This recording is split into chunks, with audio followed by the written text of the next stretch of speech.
Bonjour à tous et bienvenue sur la chaîne. On se retrouve aujourd'hui pour le tirage des énergies du mois de juillet 2019 pour les Verseaux, ascendant Verseau et lune en Verseau. Ceci est un tirage général, donc s'il ne résonne pas avec votre situation, je vous conseille de consulter le tirage correspondant à votre signe ascendant et celui de votre signe lunaire pour avoir plus d'informations. Si vous ne connaissez pas votre signe ascendant ou votre signe lunaire, j'ai placé en barre d'informations des liens qui vous permettront de les calculer. Comme d'habitude, ce mois-ci, j'ai fait un tirage en 3 cartes Rider Tarot Deck. La première carte va correspondre au début du mois, la seconde carte va correspondre au milieu du mois et la dernière carte va correspondre à la fin du mois. Donc on va commencer tout de suite avec la première carte que j'ai tirée pour vous et il s'agit de la carte de la justice qui nous parle d'une situation stable, qui nous parle d'équilibre, qui nous parle d'équité. Cette carte va évoquer l'idée de se comporter de manière honnête, juste, équitable, droite, intègre. Elle évoque aussi l'idée d'examiner une situation bien en face, d'en peser les aspects négatifs et positifs, puis d'en tirer une conclusion, c'est-à-dire de trancher une situation de façon claire, nette et précise, et sans revenir après sur sa décision. Pour certains, avec cette carte, il y a aussi une notion de réponse, de verdict. Peut-être que certains attendent, je ne sais pas moi, une réponse à un entretien ou à un examen ou quelque chose comme ça. La justice, ça peut aussi évoquer l'idée d'adopter un comportement responsable, mature, et dans ses mauvais aspects, ça peut nous parler aussi d'une personne froide, intransigeante, une personne un peu rigide, un peu exigeante. Ça peut aussi même nous parler carrément d'une personne coincée, une personne qui manque de souplesse, une personne qui a du mal à s'adapter au changement, etc. Une personne pas très fun, hein, quand vous regardez la carte de la justice et que quand on sait que la carte de la justice, elle fait un peu référence au caractère que peut prendre par exemple un avocat ou quelqu'un dans ce genre-là. Quand vous voyez un avocat dans un tribunal, honnêtement, vous n'avez pas forcément envie de plaisanter avec, quoi. Et bien c'est vrai que la carte de la justice, c'est vraiment ce genre de tempérament. Une personne qui montre pas ses émotions, qui reste très froid, très impartiale. Vous voyez vraiment la personne qui se laisse pas perturber par ses émotions, qui reste vraiment, qui montre pas en fait ce qu'elle ressent, même si elle ressent des choses, mais il y a un peu comme si cette personne, elle portait un masque en fait, hein. La justice, ça va représenter aussi toutes les situations qui sont en lien avec le juridique, le judiciaire, l'administratif. Ça peut être aussi les personnes de loi, hein, donc les notaires, les avocats, les policiers, etc. La justice, ça peut représenter aussi tout ce qui va être lié, on va dire, à la morale et à l'honneur d'une personne, ainsi qu'au respect d'une personne, hein. Donc pour certains, voilà, il y a aussi des choses à voir dans ce genre de situation. Vous allez peut-être pour certains rencontrer des problématiques en lien avec le respect ou le manque de respect, et vous allez peut-être être très à cheval dessus. Et pour certains, voilà, vous allez rencontrer des situations liées au respect des règles ou des lois, hein.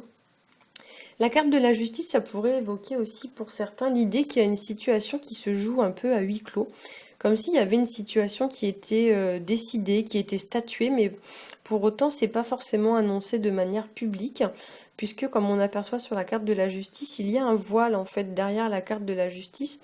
Et souvent, c'est vrai que la carte de la justice fait référence un petit peu, comme je l'ai dit, au verdict. Il y a l'idée un petit peu qu'on statue à huis clos avant de donner la décision. Donc peut-être que pour certains, vous penchez sur une décision à prendre, vous étudiez la situation et dans quelques jours, quelques semaines, quelques mois, vous allez être amené à donner en fait votre réponse, hein. Voilà. Alors, au niveau de la deuxième carte que j'ai tirée pour vous, donc c'est la carte du magicien qu'on appelle aussi la carte du battleur. Et c'est une carte qui va nous parler de commencement, ça nous parle du début, de la concrétisation d'une situation ou d'un projet. Pour certains, on peut y voir aussi une transition entre deux situations, notamment quand la carte est placée à côté de la carte du monde, puisqu'en fait, pour vous situer dans le jeu, le magicien c'est la première carte et le monde c'est la dernière carte. Donc pour certains, il y a des situations qui commencent et il y a des situations qui terminent ce mois-ci. Et le tirage donne un petit peu l'impression que pour certains, il y a une forme de transition entre deux situations qui est en train de s'opérer ce mois-ci, hein. Le battleur, c'est aussi une carte qui va nous parler de fougue. Ça nous parle de dynamisme, d'action. Donc souvent, c'est une personne qui est très active, qui a beaucoup d'énergie, qui a la volonté vraiment de mener à bien un projet, qui s'y investit pleinement.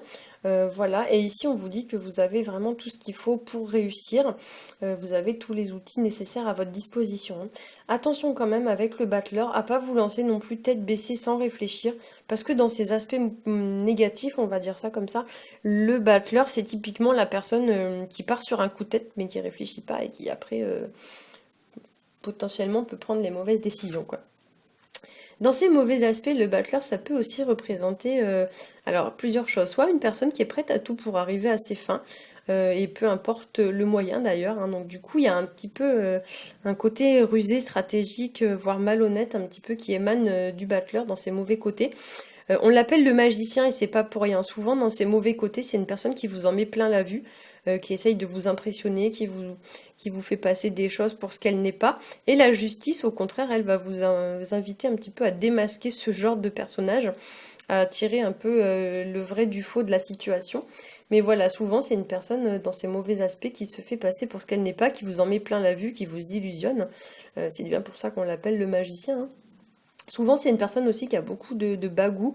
Vraiment dans ses mauvais aspects, c'est un petit peu le forain, vous voyez, la personne qui a beaucoup de bagou, un peu grande gueule, vous voyez, c'est un peu ça, moi je, vous voyez, c'est un petit peu la personne égocentrique, voilà, c'est un peu ce genre de personne. Ça peut aussi être une personne vénale, ça peut être le style de personne par exemple qui est prête à tout pour l'argent, ou alors une personne qui est focalisée uniquement sur les apparences. Si c'était une femme, on dirait une bimbo. Donc si c'est un homme, c'est un peu, je sais pas, je pense pas qu'il y a un masculin pour bimbo, mais en fait c'est ça, c'est la personne qui est focalisée que sur le superficiel, donc l'argent, le physique, la beauté, machin, mais qui va pas du tout aller voir au-delà. Le battleur, ça peut aussi nous parler d'une personne immature. Souvent, cette carte, on la rattache aux enfants, aux adolescents et à la jeunesse. Donc, ça peut être une personne jeune physiquement, voilà, une personne qui est par exemple plus jeune que vous, ou une personne qui est jeune d'esprit. Ça peut aussi être une personne qui se comporte comme un enfant, donc qui réfléchit pas, qui fait n'importe quoi. Vraiment une personne qui a pas la tête sur les épaules, quoi. Ça peut être aussi une personne qui manque d'expérience dans la vie, hein, une personne qui du coup on va dire c'est une personne qui débute, hein, qui est en cours d'apprentissage, mais qui n'a pas encore toutes les capacités nécessaires, quoi. Qui n'est pas forcément arrivée au terme de ce qu'elle pourrait être, hein. C'est une personne qui est en construction, mais qui n'est pas arrivée, voilà, en phase terminale de ce qu'elle est censée devenir.